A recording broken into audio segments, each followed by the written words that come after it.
Welcome, dear viewers. For more exclusive, thrilling stories every week, subscribe to our channel. Sit back, relax, and enjoy. I've been a deputy for over 20 years, working the same patch of cracked highway and corn-choked back roads out here in rural Iowa. It's the kind of place where your neighbor still waves to you every morning, where there's always a thermos of coffee in the cruiser, and where the biggest crime most weeks is some teenager joyriding through a bean field. But every now and then something slips through the cracks, something that don't sit right. This happened in October of 2019. The corn had already been harvested, leaving the fields barren and skeletal, and the wind had that cold bite to it, like winter was poking its head in early just to say hello. I was working the night shift, patrolling Highway 91, a lonely, two-lane stretch that runs straight as a bullet past Silas Creek and eventually peters out near the old grain elevator. It was just after 2:00 a.m. when I saw her. I was maybe 6 miles out of town, cruising slowly with the high beams on, when the figure appeared on the shoulder near mile marker 238. A woman, thin, wearing a long pale coat that fluttered in the wind like it was made of paper. She had her thumbs stuck out, real old school, the kind of hitchhiker you don't see much anymore, especially not in the middle of nowhere at this hour. Now, I don't make a habit of picking up strangers, especially not on patrol. But something about her felt off. Not threatening, just strange. I slowed the cruiser and rolled down the passenger window. "You all right, ma'am?" I called out. She stepped into the beam of the headlights, her face pale and expressionless, framed by long black hair that looked wet even though the sky hadn't spat a drop all night. "I just need a ride," she said softly, "just up the road." Her voice was calm and steady. There was no panic or tears. It was just a request, stated like a fact. Against my better judgment, I unlocked the door. "All right, hop in." She didn't smile or thank me. She just got in and folded her hands in her lap. As she buckled the seatbelt, I noticed her clothes weren't just pale. They were dated, like something out of a 1970 yearbook photo. They had a wide collar and flared sleeves. Even her shoes looked vintage. "Where you headed?" I asked, glancing over. "Near Silas Creek," she said, eyes forward. "The bridge." Now that was another odd thing. Silas Creek's bridge had been closed off for years. Too old, too rickety. It had been replaced with a modern concrete one a few miles down. "You got family out that way?" I asked, trying to keep the tone light. She didn't answer, just stared ahead, lips barely moving. We rode in silence for maybe 5 minutes. No music, no chatter, just the hum of tires on pavement and the occasional rattle of dried corn stalks in the ditches. Then she said something that made my skin crawl. "I died here." I glanced at her, thinking I must have misheard. "Excuse me?" "Right here," she repeated. "The curb, by the tree. The station wagon hit the ditch. I went through the windshield." My hands tightened on the steering wheel. I looked ahead and realized we were coming up on the curve just before the Silas Creek Bridge, a nasty blind bend that had claimed more than a few vehicles over the years. "You all right, ma'am?" I asked again, my voice a little more serious. She nodded slowly. "It's where I was supposed to get out." I eased the cruiser to a stop just before the bend. The place was dead silent. No wind, no insects. Even the dashboard clock seemed to tick louder than usual. She unbuckled her seatbelt and turned to me. For the first time, I got a good look at her face. There was blood on her forehead. Not fresh, but not old either. A dark, dried smear along her hairline. I hadn't noticed it before. And now her eyes didn't seem right. They were too still. "I never made it home," she said, "but now I can." Then she opened the door and stepped out. I blinked, just once, and she was gone. I jumped out of the cruiser, shone my flashlight across the ditch, the tree line, even up the road a ways. Nothing. No tracks. No footprints in the dirt, just empty silence and the faint smell of rain that wasn't falling. I stood there for a long time. When I finally got back in the car, I checked the seat where she'd sat. It was damp, cold to the touch. Back at the station, I told myself maybe I'd picked up some unwell woman, someone confused or on something.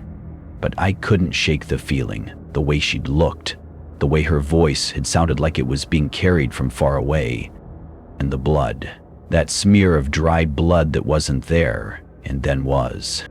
Still, I kept it to myself until the next day, because that's when I pulled the accident report.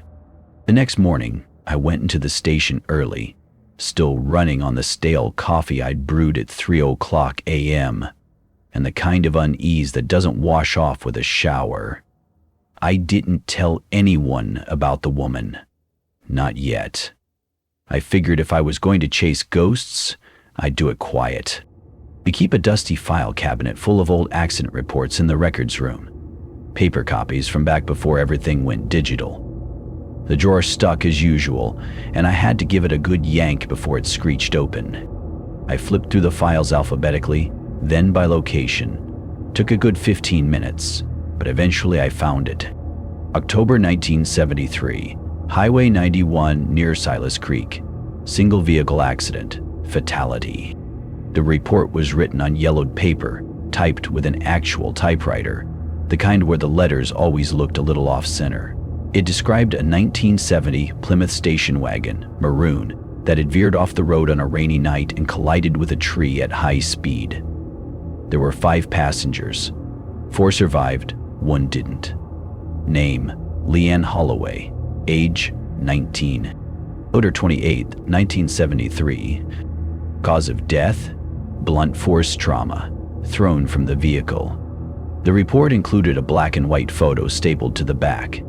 The crumpled remains of a wagon wrapped around a tree. I didn't recognize the tree, but I didn't have to. I knew that bend. I stared at the name for a while. Leanne Holloway. It fit.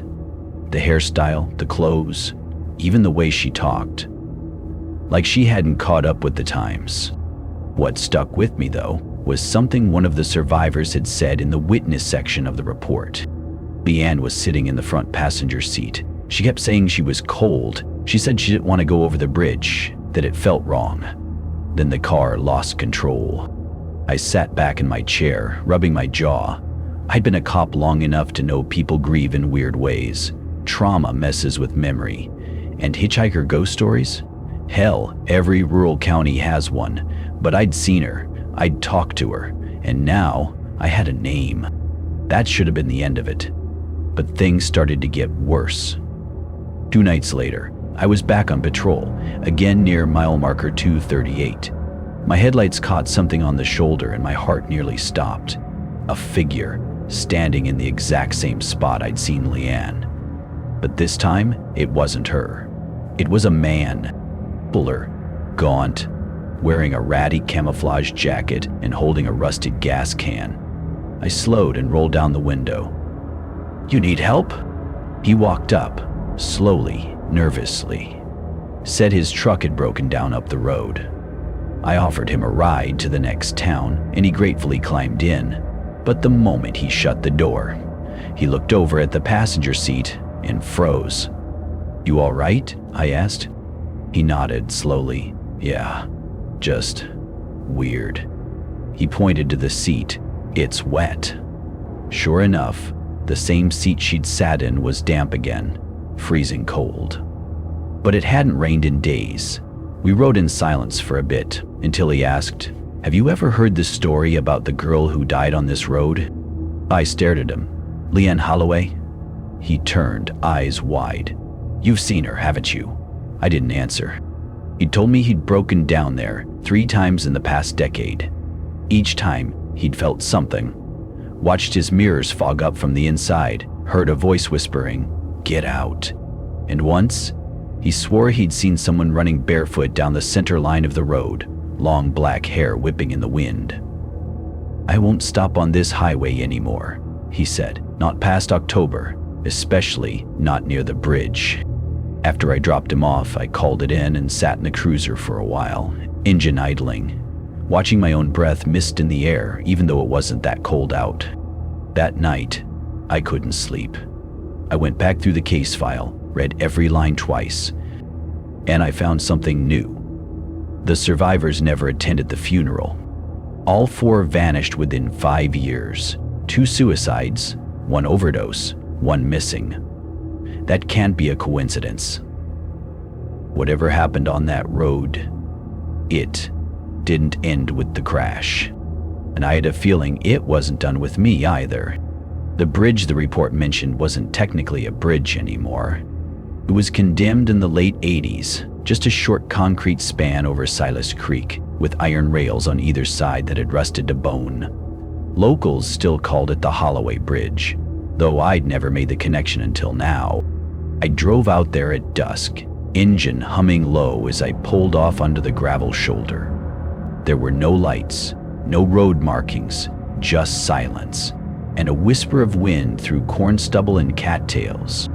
I stood by the cruiser for a while, staring at the broken down concrete span. It had been patched over with dirt and weeds years ago. A faded "Keep Out" sign hung from one rail. One side bent down like it had been clipped by a bumper. The kind of place you don't go unless you've got a reason. Mine was sitting in the passenger seat that night, asking if we'd crossed the bridge yet. I'd crossed it on foot. Each step echoed under me, dull and tired. I halfway expected the air to grow cold again, or for my breath to fog. But nothing happened. Not right away. At the far end of the bridge, I found something I didn't expect. A cross. Small, wooden, old. Someone had nailed it into the dirt where the bridge met the grass.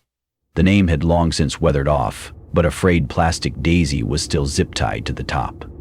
I knelt down, brushing dead leaves from the base. Something metal stuck out of the dirt. I pulled it free. It was a rusted keychain. The tag read, Leanne. I stood there for a long time, just holding it. There was a sound then. Not a voice, not footsteps, just this breath, like someone exhaled behind me. I turned fast, hand on my sidearm. But there was no one. Just the sound of cornfields shifting in the breeze. I told myself I was being paranoid, that I was chasing the memory of a scared girl who died a long time ago. But that didn't explain the cold in my chest. Didn't explain the way my cruiser door was open when I got back, or the muddy footprints on the pavement. Barefoot, small, and headed toward the passenger seat. I didn't call it in. I didn't file a report. Hell, I barely slept. That night, I took the keychain home and left it on the kitchen table.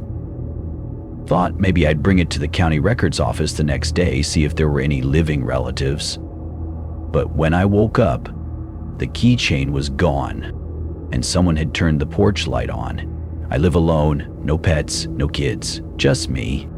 And now, a light that hadn't worked in years, suddenly shining into the cold Iowa dark. That was the night I started locking the bedroom door. Not because I thought it would help, but because I wanted the illusion of control. The next evening, I decided to drive back to the bridge, bring a camera, take some notes, maybe talk myself out of the spiral I felt slipping down. But something had changed. The cross was gone.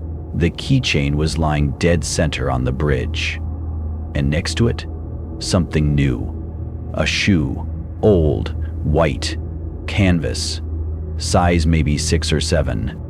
Inside, folded neatly, was a newspaper clipping.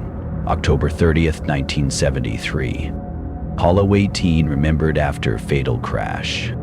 A grainy photo showed a group of classmates holding candles on the bridge. In the back, nearly hidden, stood a girl in a dark coat, head down, arms wrapped around herself. The caption said the vigil had been held by friends, but one of the girls pictured, according to the coroner's note in the original report, had died in that same car crash. So how was she in the photo after her death? I folded the clipping back up and walked away. Didn't touch the shoe, didn't touch the keychain, and as I backed toward my cruiser, I heard it again. That soft, gasping breath right behind me. This time, when I turned, I saw her. Just for a second, Leanne, standing barefoot at the edge of the woods, wet hair clinging to her cheeks, pale arms wrapped around her ribs, eyes sunken and wide. Then she was gone, like a match blown out in the wind. I didn't go back to the bridge for a few days. It's funny, you can face down meth heads with knives, respond to gunshots in the dark, and break up family brawls soaked in whiskey, but there's something about a girl you know is dead standing on the edge of the woods barefoot in October that makes your bones feel hollow. I kept replaying it in my head. Her soaked hair, the way her eyes locked onto mine. Not scared, not angry, just searching, like she was waiting for me to say something.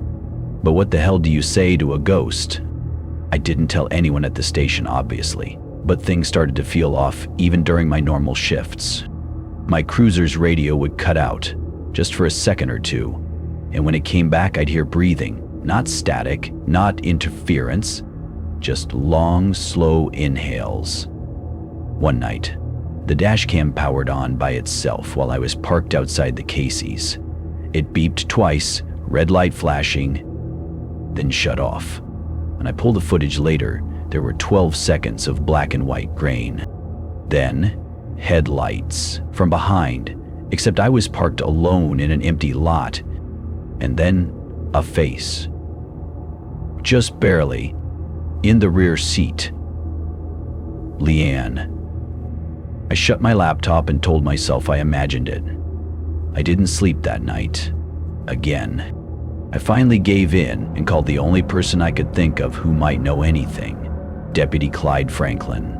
Retired 15 years ago, but he'd been on the force back in the 70s.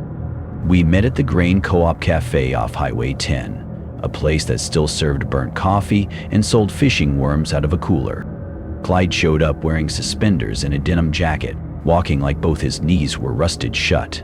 When I brought up the Holloway crash, his expression tightened like I'd twisted something behind his eyes. "You never should have gone out there alone," he said, eyes on his mug. "You knew the girl?" I asked. "Leanne Harper? Sweet thing, kinda quiet. That crash took 3 of them, or so we thought." He glanced around, lowered his voice. Damien pulled 2 bodies from the river below the bridge. Car flipped clean over. 3rd seat was empty. "Leanne," I said. Clyde nodded. "We figured she got thrown. Searched for days. Dogs couldn't get a scent. River was shallow, not deep enough to hide a body. But she was gone, never found." He looked tired. Not old tired, soul tired. A few nights later, her mama says she saw her out front, just standing in the yard, barefoot, wouldn't come in the house. When she opened the door, girl vanished. "Anyone else see her?" I asked. Clyde tapped the table. 6 sightings, all in the same week, all near the bridge. He took a long sip of his coffee, then said, "And then they stopped." I leaned forward. "So, what do you think this is? Why now?" Clyde didn't answer for a while. Then, "Anniversary's coming up." "The crash," he nodded. 50 years. That hit me in the chest. I'd read the date on that newspaper clipping, October 30th, 1973. It was October 27th now, 3 days. That night, I took the long way home. Couldn't explain why. Just didn't want to sleep.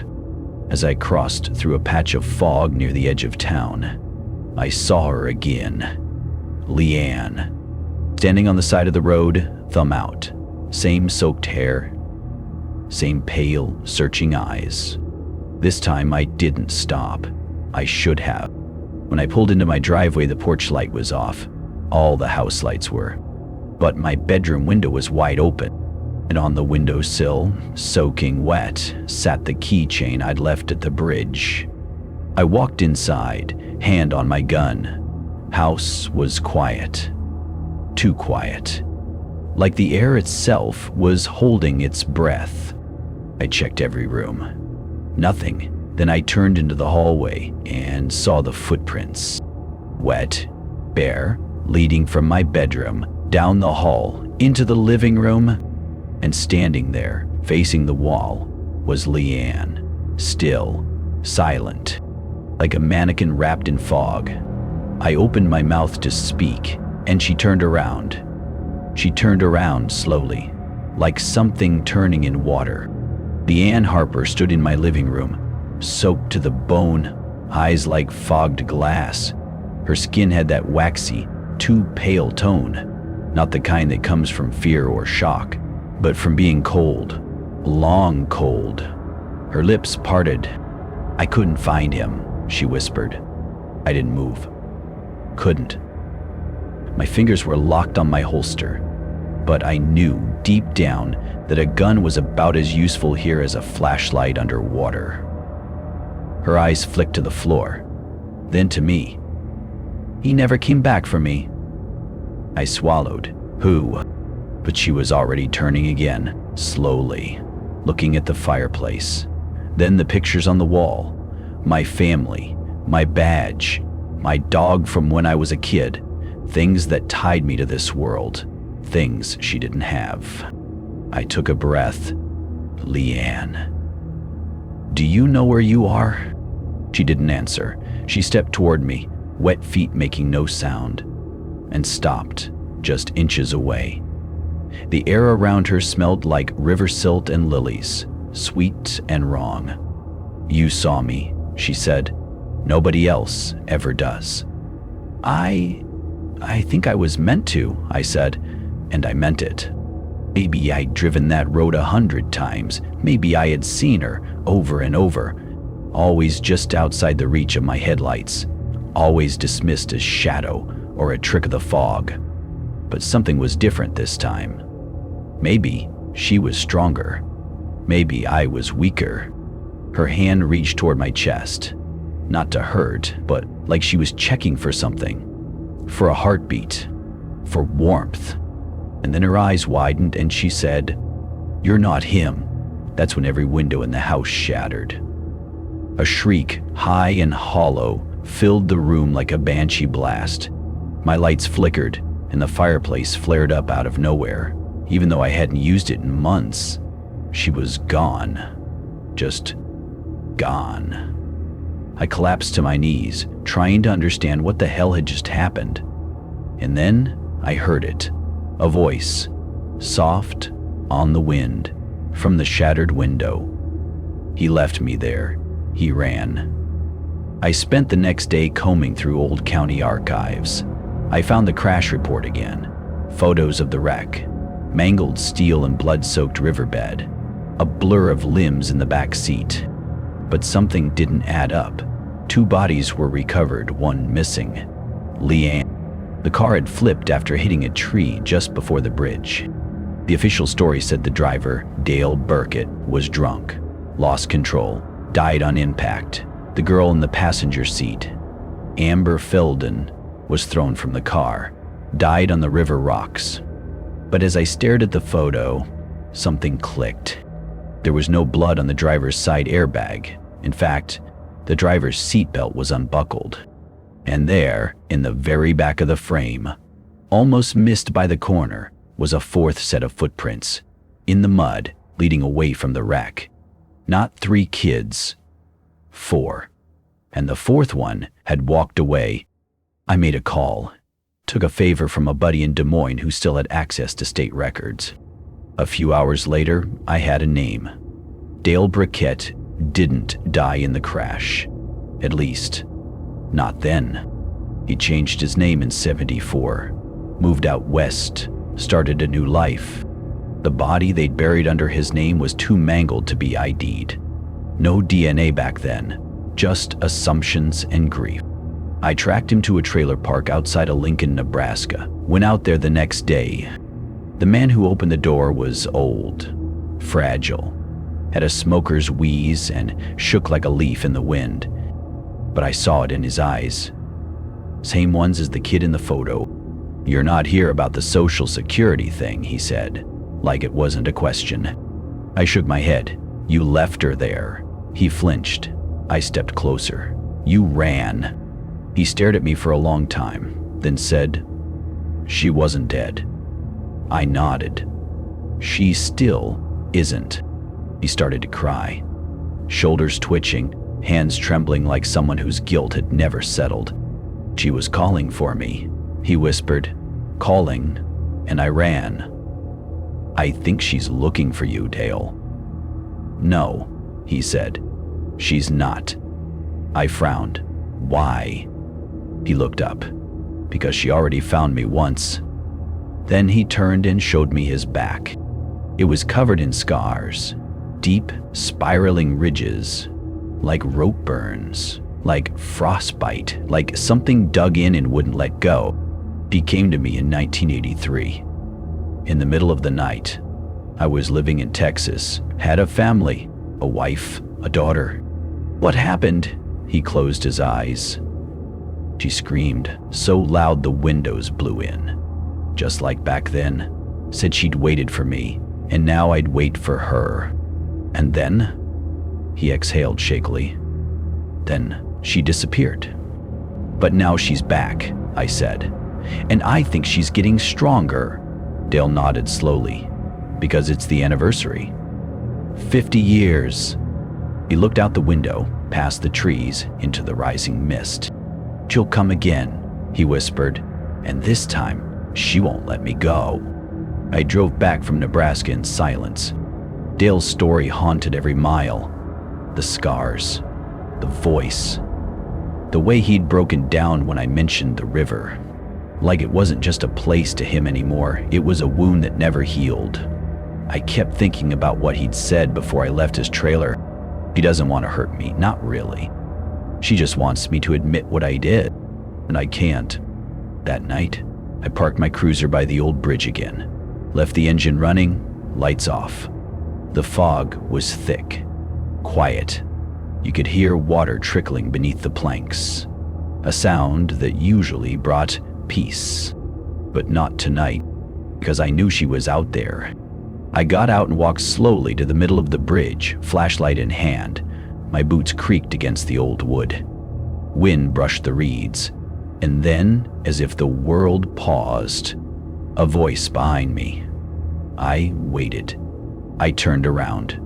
She was there. Leanne. Same soaked dress, same pale, foggy eyes. Only now, she wasn't alone. A second figure stood at her side. Dale. Not the man I saw in Nebraska. Not the shriveled old coward in a flannel robe. This Dale was young, frozen in time.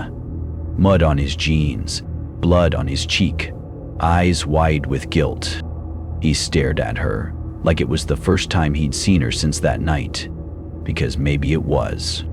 He didn't speak, neither did she. The two of them just stood there, bound together by something older than death, something unfinished. I looked between them, my heart thudding in my ears. "What do you want from him?" She slowly turned to me. "To remember." That's when Dale fell to his knees. He clutched his chest like something heavy just tore through him. He gasped, not in pain, but like someone who'd been under water too long and was finally breathing truth. "I left you," he whispered. "You were screaming. You weren't dead. I heard you, and I ran." Leanne stepped forward, no anger in her face, just sorrow. Then she knelt down, touched his cheek, and Dale collapsed. No scream, no fire, no sound, just silence. When I reached him, he was gone. No pulse, no breath. But no violence either, just peace, like a weight lifted. I looked up, but Leanne was already gone, vanished. The fog thinned, the river quieted, and, for the first time in weeks, the air felt warm again. The next morning, I got the call. Dale Burkett, the real one, had passed away in his sleep. in his trailer. Heart failure. The coroner called it peaceful, but I knew better. I never told anyone about what happened on that bridge. Would have sounded crazy. But something changed in me after that night. I stopped chasing shadows, started listening to the ones that found me. There's a difference. Every once in a while, someone calls in a report, says they saw a girl walking the highway just past Dunning's Creek. Pale, wet, wearing a prom dress that looks 30 years out of time. I never dismiss it. I just drive out there, look for her, but she never shows. Not anymore. Because Leanne got what she wanted. Not revenge, just remembrance. And the river, I think, finally let her go. That wraps up tonight's pasta. If your lights flicker, don't blame the wiring until the next shadow creeps in. If you haven't subscribed yet, please do. It helps more than you know. And if you liked the story, don't forget to hit the like button. In the comments below, share your own horror experience. I'll be reading after midnight. Good night. See you again tomorrow.